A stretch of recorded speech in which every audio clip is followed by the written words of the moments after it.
नमस्कार, आप देख रहे हैं चुनाव का सबसे बड़ा शो चुनावी एक्सप्रेस। मैं हूं आपके साथ अमित गर्ग शुक्ला। आज चुनावी एक्सप्रेस आ गई है संभल में, जहां मौसम में ठंडक है लेकिन सियासत में तपिश बरकरार है। सबसे पहले चुनावी एक्सप्रेस का आज का मुद्दा क्या है वो आपको बता देते हैं। दरअसल कांग्रेस के वादे और इरादे पर पीएम मोदी ने जो सवाल उठाए उस पर लगातार सियासी घमासान जारी है। एक तरफ पीएम मोदी ने कांग्रेस पर वार करते हुए कहा कि कांग्रेस की नजर जनता की संपत्ति पर है, तो इन सब के बीच सीएम योगी आदित्यनाथ का बयान भी सामने आ गया।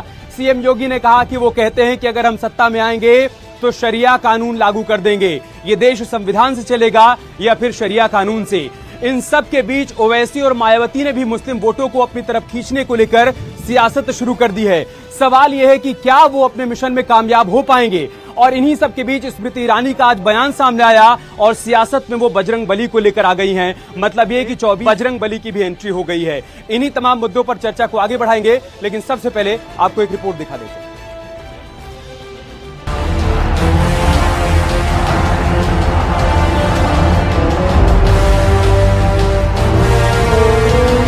कांग्रेस आई तो क्या आपकी संपत्ति गई? हमारी माताओं बहनों की संपत्ति छीनने का भी खेल खेला जा रहा है। उनका मंगलसूत्र, उस पर उन लोगों की नजर है। कांग्रेस के वादे पर उबाल, इरादे पर उठे सवाल। कांग्रेस के लोग अपने घोषणा पत्र में इस बात की चर्चा करते हैं कि हम व्यक्तिगत कानून को लागू करेंगे, यानी शरिया कानून लागू करेंगे। चुनावी महाभारत में हनुमान की एंट्री। ये तो डिवाइड करने की उनकी हमेशा से चाल है। घोषणा पत्र की आंच, ओवैसी मायावती का मुस्लिम दाव। हिंदुत्व की आड़ में हो रही जुल्म जाति भी यह काफी ज्यादा चरम सीमा पर पहुंच चुकी है। योगी का विपक्ष पर प्रहार, शरिया वाला वार। बनना है कांग्रेस की भ्रष्ट लंका में अपनी पूंछ से आग लगा। विपक्ष के लोग और कांग्रेस के लोग इस चुनाव में अपनी पराजय स्वीकार करते हैं। इस देश को अगर बर्बाद करने का काम कोई किया वो कांग्रेस पार्टी है, और इस प्रदेश को कोई बर्बाद करने का काम किया तो वो सपा और बसपा है।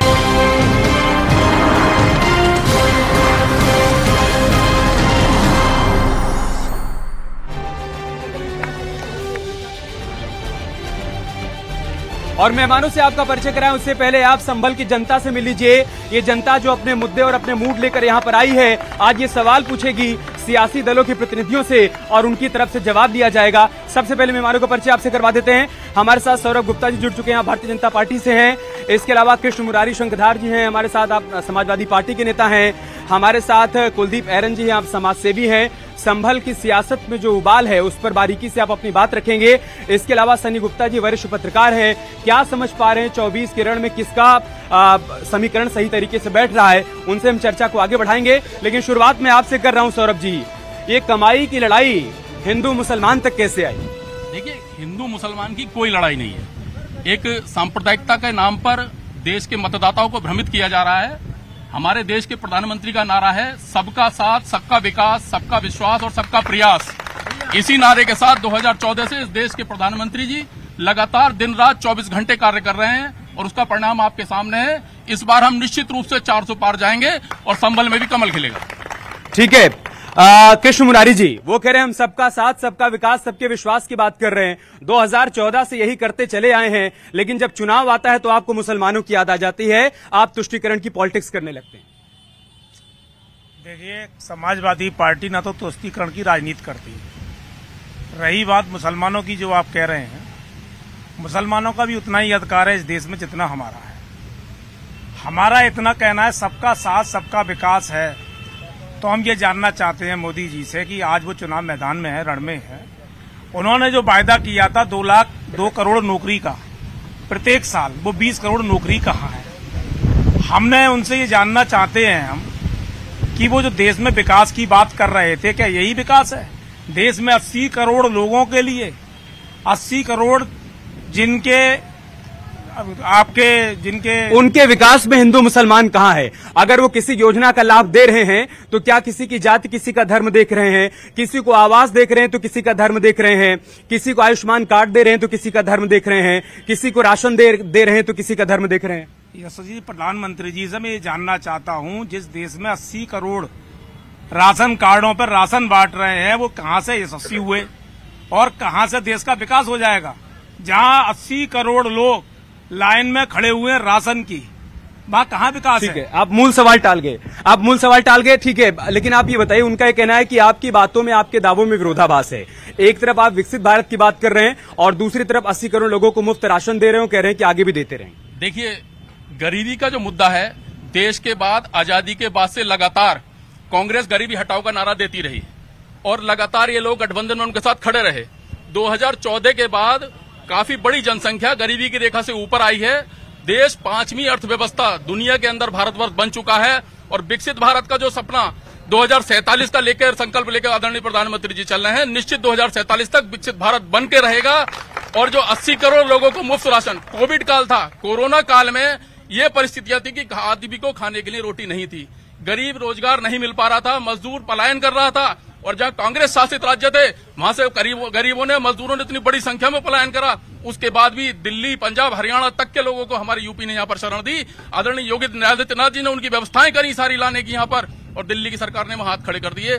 आप ये सोचिए, 80 करोड़ लोग जो हैं, लगभग 20 करोड़ परिवार, उनको कोविड काल से लगातार मुफ्त राशन की व्यवस्था आदरणीय प्रधानमंत्री जी कर रहे हैं और 2047 तक पूर्ण भारत, विकसित पूर्ण भारत बनेगा निश्चित। ठीक है कुलदीप जी, मैं इस पर आपसे रिएक्शन लूंगा। एक तरफ कहा जा रहा है कि ये चुनाव भारत को विकसित भारत बनाने का चुनाव है, एक तरफ कहा जा रहा है कि ये चुनाव देश को बचाने का चुनाव है, ये चुनाव संविधान को बचाने का चुनाव है।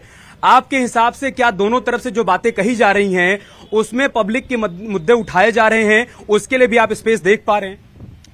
जैसे जैसे चुनाव आगे बढ़ रहा है तो मैं देख पा रहा हूं कि जो समाज के मुद्दे हैं, जो पब्लिक के मुद्दे हैं, उनसे ध्यान भटकता जा रहा है इस चुनाव में। जबकि लोकसभा का जो चुनाव होता है वो चुनाव राष्ट्रीय मुद्दों का होता है, सामाजिक मुद्दे होते हैं और स्थानीय मुद्दे भी होते हैं। जहां तक राष्ट्रीय मुद्दों का सवाल है, लोग बाग किसी और चीज को नहीं देखते, वो देखते कि राष्ट्र के लिए कौन नेता लीडरशिप कर सकता है, कौन देश का प्रधानमंत्री बनेगा, कौन देश को चलाएगा, कौन देश को बेहतर रूप से चलाएगा। ये एक मुद्दा होता है जनता के सामने। दूसरा मुद्दा होता है सामाजिक मुद्दा होता है कि कौन सी पार्टी देश के अंदर दलितों के लिए, गरीबों के लिए, वंचितों के लिए, आदिवासियों के लिए काम करेगी। तीसरा मुद्दा होता है जो स्थानीय मुद्दा होता है, लोग देखते हैं कि हमारे सांसद ने क्या किया और क्या नहीं किया। तो ये सारे मुद्दों को लेकर के मतदाता सोचता है, पार्टियां कुछ भी बोलती रहे, कहती रहे, उसका कोई ज्यादा फर्क नहीं पड़ता। सैनी गुप्ता जी, संभल का मतदाता क्या सोच रहा है, उसके मुद्दे और उसका मूड क्या है? अगर संभल के मतदाताओं के मुद्दे की बात करें तो सबसे बड़ा मुद्दा जो है रेलवे लाइन का है। देश जब से आजाद हुआ, संभल के लोगों को रेलवे लाइन की सुविधा नहीं मिली। कांग्रेस लगातार सत्ता में रही, बीजेपी अब 10 साल से सत्ता में है। और जो यहाँ 2014 के लोकसभा चुनाव में जो सांसद यहाँ से बने थे, सत्यपाल सिंह सैनी, उन्होंने थोड़ा काम तो किया, लेकिन संभल को रेलवे लाइन की सुविधा नहीं मिली। और लगातार यहाँ मुलायम सिंह यादव 2 बार सांसद रहे, उनके भाई प्रोफेसर रामगोपाल यादव सांसद रहे, लेकिन संभल के लोगों को भटकाया गया कि हमने फाइल आगे बढ़ा दी है, फाइल पास करा दी है, लेकिन किसी ने भी प्रॉपर तरीके से उस पर काम नहीं किया। इससे संभल की जनता को एक रेलवे की लाइन मिल सकती और वो अपना विकास कर सकते। इस संभल का जो विकास हो सकता, मात्र संभल दिल्ली, देश की राजधानी दिल्ली से 160 किलोमीटर दूर है। ये सबसे बड़ा मुद्दा है। उसके बाद देश आजाद होने के बाद से आज तक दिल्ली से संभल की दूरी बहुत ज्यादा नहीं है, लेकिन जिस रास्ते विकास को यहाँ तक पहुंचना है वो दूरी बहुत बढ़ जा रही है। मैं आप सबके पास आऊंगा, अपने अपने सवाल आप तैयार रखिएगा। जिन भी मेहमान से आपको सवाल पूछना है उनका नाम लेते हुए उनकी तरफ अपना सवाल रखिए। जी, वो है, उनसे सवाल करना चाहता हूँ। आज तक जितनी बार भी समाजवादी के कोई भी नेता है, MP भी बने, MLA भी बने, उन्होंने कोई भी संभल में मंत्री भी बने, उन्होंने आज तक कोई विकास करा? ये आप सवाल में जवाब दे सकते हैं क्या? ठीक है, मैं आपके पास सवाल लेकर आऊंगा। आपका क्या सवाल है? हमारा सवाल क्या है, हम तो ये देख रहे हैं कि 2014 तक ये संभल, सबसे पहले तो मैं आपका और आपके चैनल का बहुत बड़ा शुक्रगुजार हूँ। सवाल और संभल का जहाँ तक सवाल है, संभल को तो आज तक 44 साल के MP रहे और हमारे 32-33 साल के विधायक रहे। संभल में जो बुनियादी चीजें थी, जैसे हमारा बांका कुआं था, तोता मैंने कवर है, चक्की का पार्ट है। इन नेताओं ने संभल के आज तक उनकी ध्वजा बिगाड़ दी, तो ये संभल उनका विकास नहीं किया। ठीक है, अब आपका सवाल सर, आपका सवाल। ये जो संभल का विकास है वो बिल्कुल नहीं हुआ है, और जो संभल के विकास की बात है व्यक्तिगत, वो ये है कि यहाँ पर अभी 2011 में यहाँ पर संभल जिला बना था, और आज तक उसका जो है मुख्यालय है वो वहां पहुंचा दिया गया, बहजोई और चंदोसी। संभल के बारे में किसी ने नहीं सोचा, लेकिन बीजेपी के बारे में ये उम्मीद है कि अगर वो दोबारा आती है तो यहाँ पे संभल के अंदर जो रेलवे लाइन है वो भी आगे बढ़ेगी। ठीक है। और एक सेकंड, और एक बात जो सबसे प्रमुख है वो ये है कि संभल में आज भी ये उम्मीद है कि अगर बीजेपी आती है तो यहाँ सबका विकास और यहाँ पर सबका प्रयास ये रहेगा कि बीजेपी अगर आए तो सबसे बेहतर है। ओके, आपका सवाल, संभल का युवा क्या सोचता है? मेरा सवाल समाजवादी से आए हुए इनसे महानुभाव से है, जो ये 80 करोड़ का कह रहे हैं कि इन पे कोई डाटा है या कुछ है? हवा की गांठें बांधते हैं हर टाइम, चाहे इनके माननीय अध्यक्ष जी हो, वो क्या कहते हैं अखिलेश जी, वो भी हवा में गांठें बांधते हैं, ये भी हवा में गांठें बांध रहे हैं। जो बात करनी है फैक्ट पे करें मोदी जी की तरह, ना इनका विजन के ले रहे ना कुछ भी ले रहे कि हम जैसे युवाओं के लिए क्या करेंगे ये। ठीक है, जवाब ले लेते हैं। केश मुरारी जी, आपकी बातों में क्लियरिटी नहीं है। वो कह रहे हैं युवाओं के लिए करना क्या चाहते हैं, आपका विजन क्या है, वो युवाओं तक पहुंच नहीं पा रहा है। देखिए, समाजवादी पार्टी की सरकार में युवाओं का विजन, गरीबों का काम और इस प्रदेश के विकास में मेट्रो से लेकर लैपटॉप से लेकर तमाम सुविधाएं गवर्नमेंट ने देने का काम किया था माननीय अखिलेश यादव जी ने, और एक एक समाज के व्यक्ति को ये सभी चीजें पहुंची हैं। मैं इतना कहना चाहता हूं, इस यहाँ सभी समाज के लोग बैठे हैं, क्या उनके बच्चे इंटर में जब पास हुए थे तो वो किसी पार्टी के हों? मेरे बहजोई खुद शहर में उन लोगों को लैपटॉप प्राप्त हुए, लेकिन सत्यता ये बीजेपी विकास को ठुकराना चाहती है, तुष्टीकरण की राजनीति करना चाहती है, मुसलमानों को लेकर मुद्दा बनाना चाहती है। और हर चुनाव से पहले, जहां तक योगी जी की बात कर रहे हैं, मोदी जी की बात कर रहे हैं, कहां का ये शोभा देता है कि चुनाव चल रहा है और आप कह रहे हैं कि अभी तो काशी और अयोध्या, अब मथुरा की बारी है। अभी दिक्कत क्या है आपको? आपको दिक्कत कोई क्या दिक्कत नहीं। हाँ। हम तो ये चाहते हैं जो सुप्रीम कोर्ट, हाई कोर्ट जो निर्णय ले वो इस देश के सभी जात के लोगों ने माना था और उसका कहीं विरोध नहीं हुआ। लेकिन ये कब तक चुनाव धर्म की अफीम बककर लड़ा जाएगा, कब तक जीता जाएगा? और जहां तक समाजवादी पार्टी के धर्म की अफीम पर चुनाव कब तक लड़ा जाएगा? देखिए, दो युवा नेता माननीय अखिलेश यादव जी और राहुल गांधी जी को देश की जनता नकार चुकी है।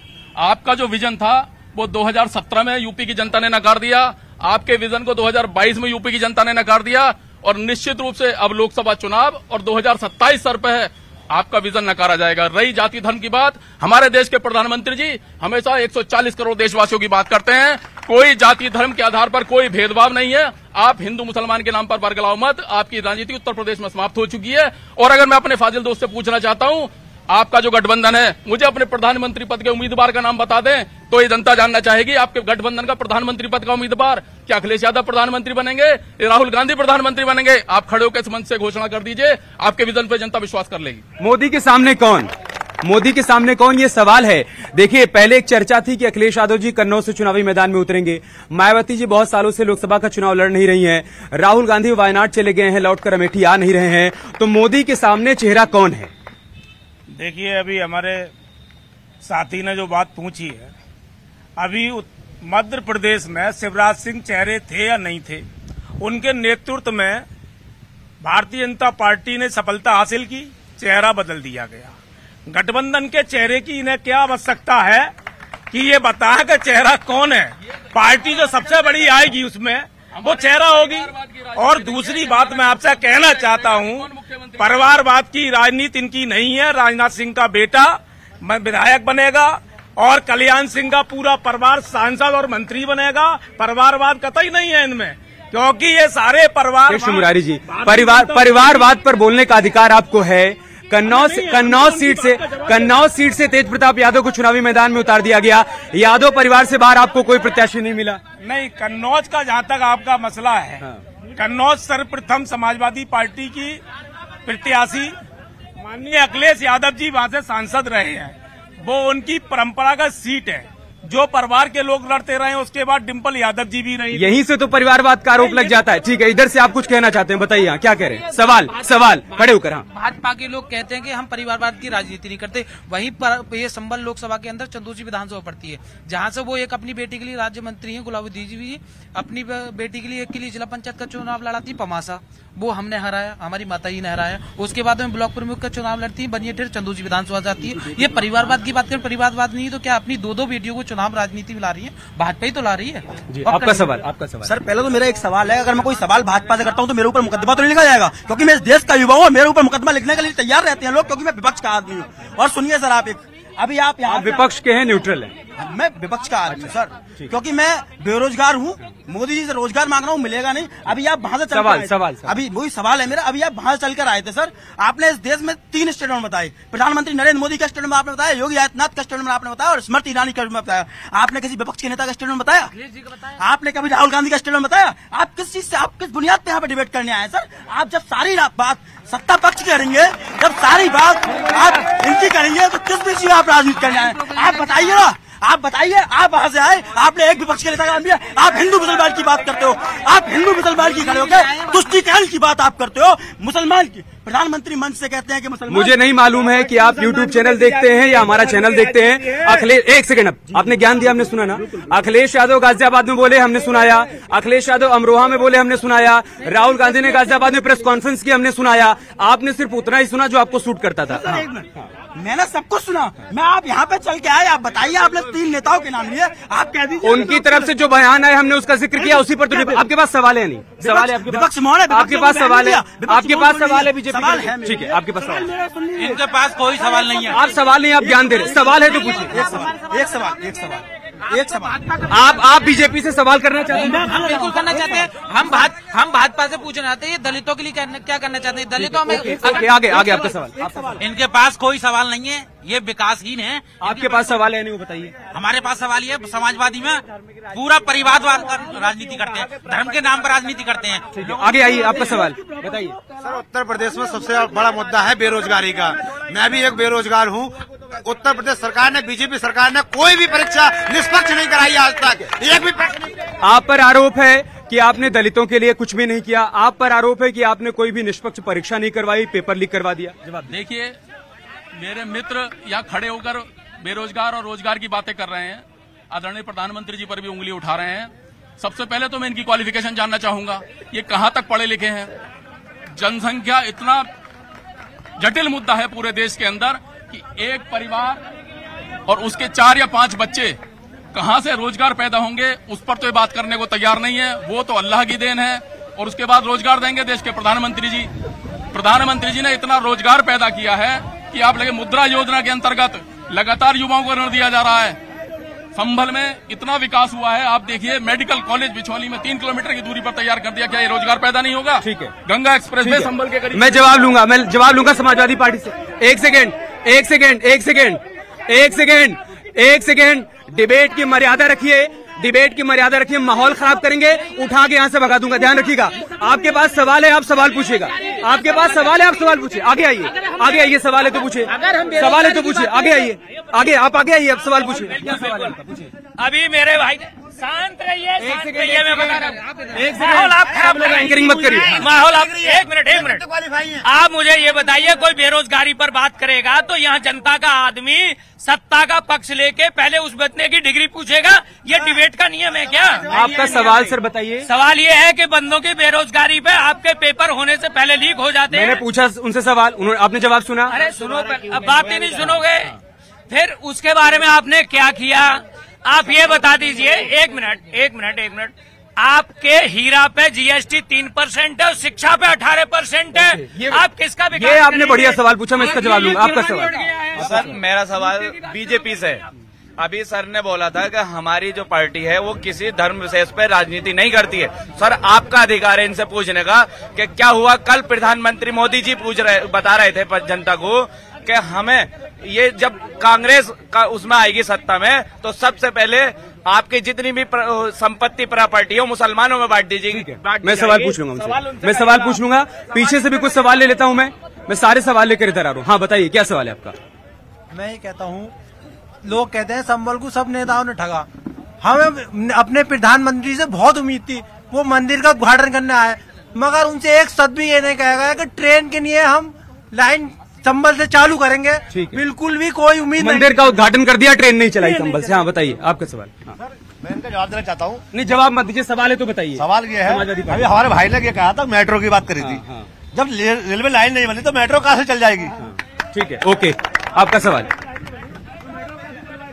देखिए, अभी जब ये लोकसभा इलेक्शन का चुनाव का शुरुआत हुई थी, अखिलेश जी ने टिकट बांटे, कई सीटों पर टिकट बदल दिए गए।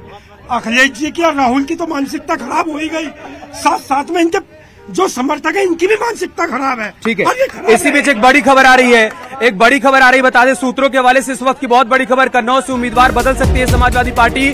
कन्नौज से अखिलेश यादव चुनावी मैदान में उतर सकते हैं, ये बड़ी खबर आ रही है। पहले ये था कि तेज प्रताप यादव के नाम का ऐलान कर दिया गया, अब ये चर्चा चल रही है कि अखिलेश यादव कन्नौज से चुनावी मैदान में उतर सकते हैं। ये लगातार सवाल उठ रहा था कि क्या 24 के रण में अखिलेश यादव दूरी बनाकर रखेंगे। अब ये खबर मिल रही है कि कन्नौज के रण से वो चुनावी मैदान में उतर सकते हैं। ऐसा हो रहा है क्या सर? देखिए, ये पार्टी का राष्ट्रीय अध्यक्ष जी के अपने निर्णय हैं, जो भी निर्णय होगा अच्छा ही होगा। मैंने आपसे कह दिया था कि वो सबसे प्रथम बार माननीय अखिलेश यादव जी कन्नौज से सांसद बनकर गए।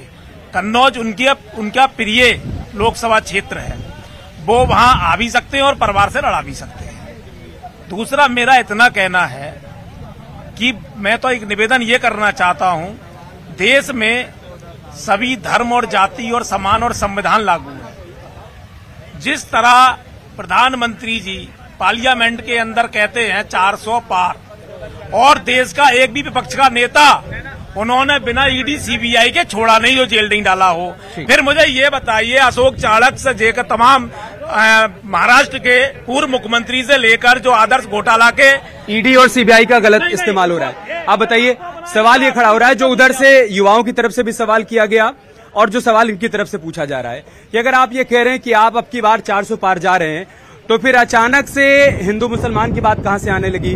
अचानक से मंगलसूत्र वाली बात कहां से आ गई? अचानक से ये बात कहां से आ गई कि ये बहुसंख्यक का धन लेकर उसको अल्पसंख्यकों में बांट देंगे? ये सारी बात कहां से आ गई?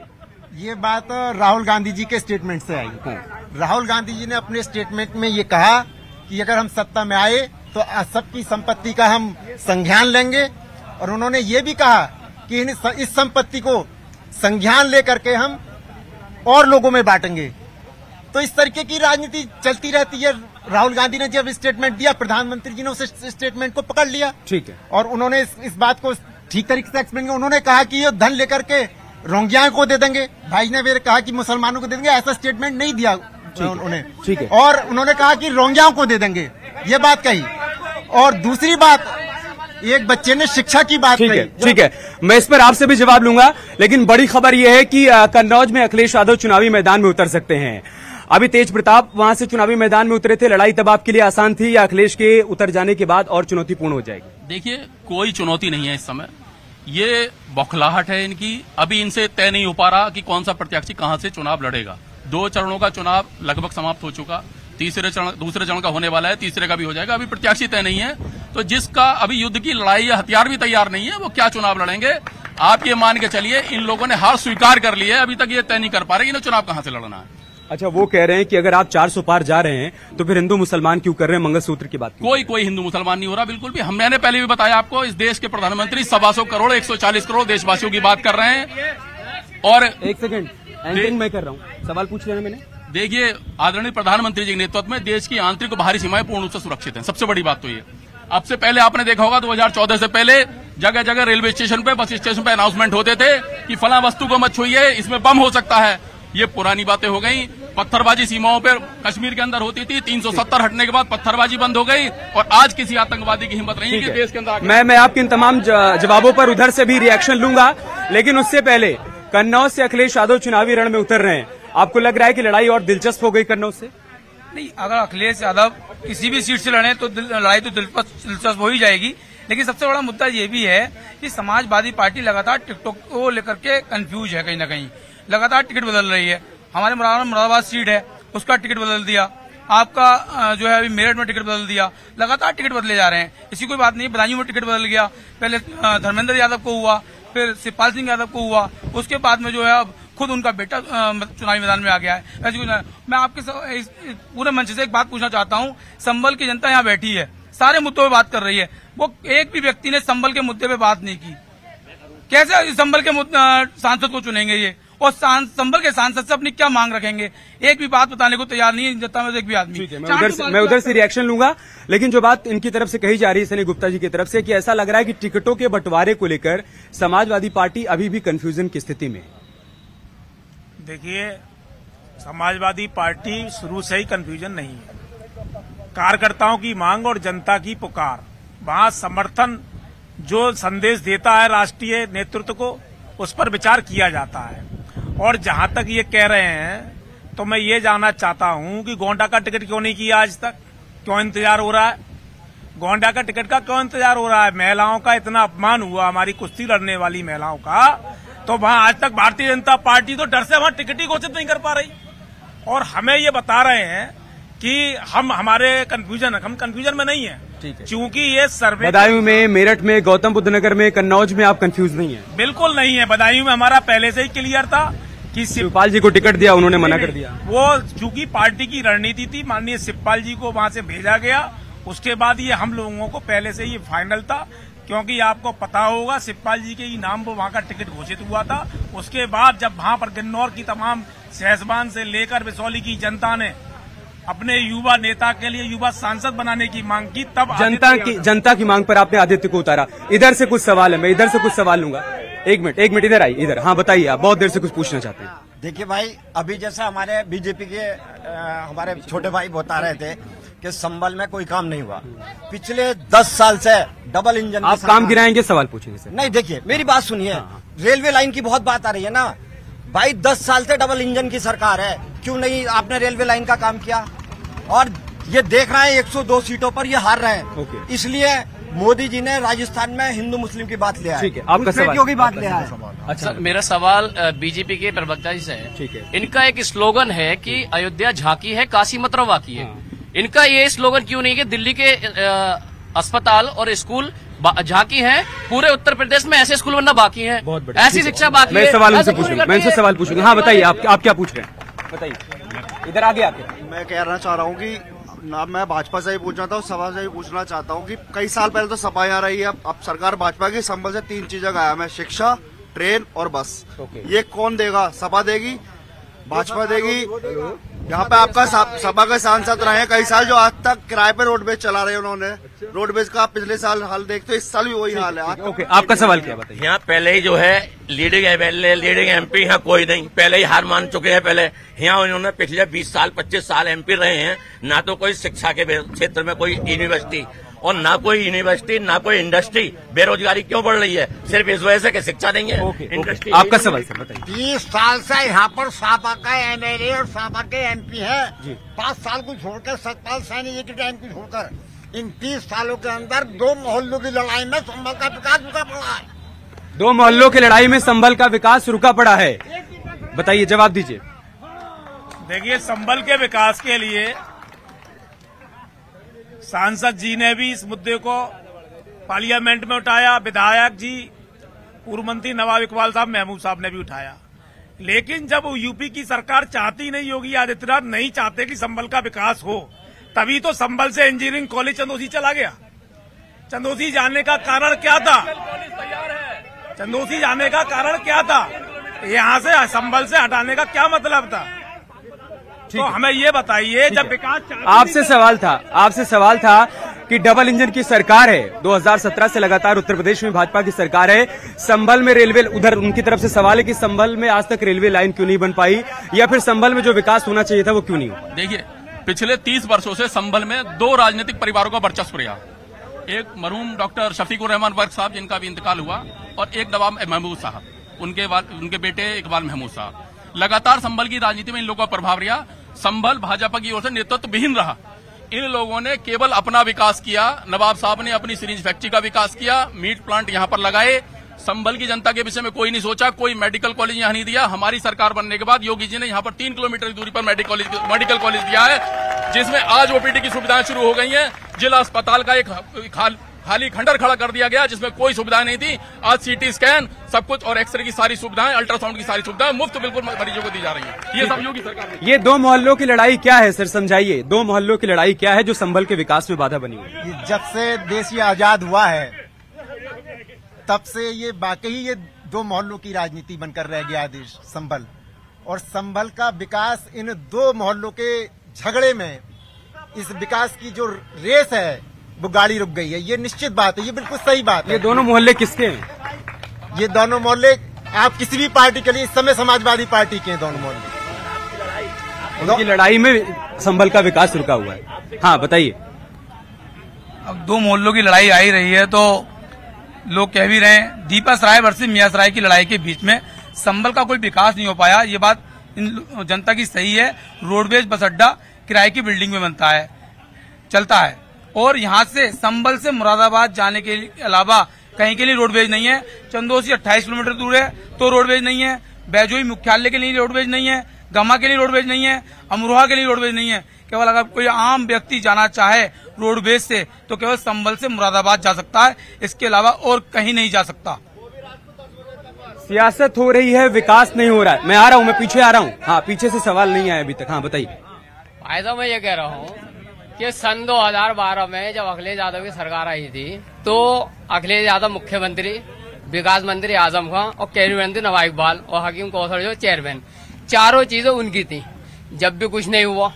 अब इस हिसाब से ये संभल की नाक है किला, उसकी बड़ी खस्ता हालत है, उसका ही विकास न हुआ आज तक।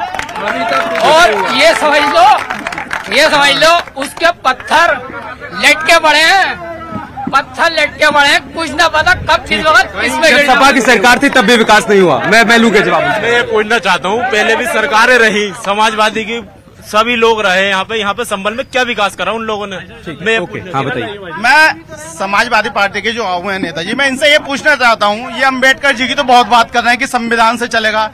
ये अभी सब यहीं खड़े हैं, इनसे पूछ लो कि कानून शरीयत वाला चलेगा या संविधान का चलेगा, बस इनसे ये पूछ लो। पूछ लूंगा, आप बताइए। हाँ। ये जो समाजवादी की लाल टोपी है, ये मुजफ्फरनगर दंगे में लाखों बहनों के सुहाग छीनने के बाद और ये दोबारा से चाहते हैं इस प्रदेश में गुंडागर्दी हो, हम बहन बेटियों को छेड़ें, उन्हें स्कूलों में पढ़ने ना जाने दें, पशुओं को खोलें, चोरी डकैती करें। वो गुंडागर्दी अब नहीं चलेगी, वो गुंडागर्दी अब नहीं चलेगी। इधर से सवाल है कि जब अखिलेश यादव मुख्यमंत्री थे, आजम खान साहब शहरी विकास मंत्री थे, तब आप संभल का विकास क्यों नहीं कर पाए? साथ ही साथ सवाल है कि अब दोबारा से इस प्रदेश को दंगों में नहीं जाने देंगे। देखिए, जब यहाँ पर उत्तर प्रदेश में सरकार थी माननीय अखिलेश यादव जी की, और 2004 में सरकार समाजवादी पार्टी की बनी, तो प्रोफेसर रामगोपाल यादव जी यहाँ से सांसद थे, उन्होंने रेलवे लाइन का प्रस्ताव भेजा। ये भारतीय जनता पार्टी की सोची समझी साल है कि 10 वर्ष से इनकी सरकार है, ये संभल का विकास चाहते ही नहीं। अरे हमने जो कार्य रह गया था हमारा पूरा होने से, तो जब 10 वर्ष से मोदी जी संभल का मुसलमान जब ये बात कहे कि अखिलेश यादव की सरकार में संभल विकास से अछूता रह गया, तो फिर तो आपको जवाब देना पड़ेगा। जितना विकास संभल का आज है, संभल जितना भी विकास हुआ समाजवादी पार्टी की सरकार में हुआ। अभी जिला अस्पताल की बात कर रहे हैं तो शहर विधायक ने वहां भी मशीन लगवाई है, अपनी निधि से। तो मैं ये जानना चाहता हूँ, शफीकुर रहमान साहब, भर्ग साहब ने लगातार क्षेत्र के विकास को काम किए हैं, और मैं ये आपको बताना चाहता हूँ कि मोदी सरकार ने तो विपक्ष से लेकर अपनी पार्टी के लोगों को कोरोना काल में उनकी निधियां छीन ली। ठीक है, बर्ग साहब के काम के आधार पर जीतेंगे। देखिए,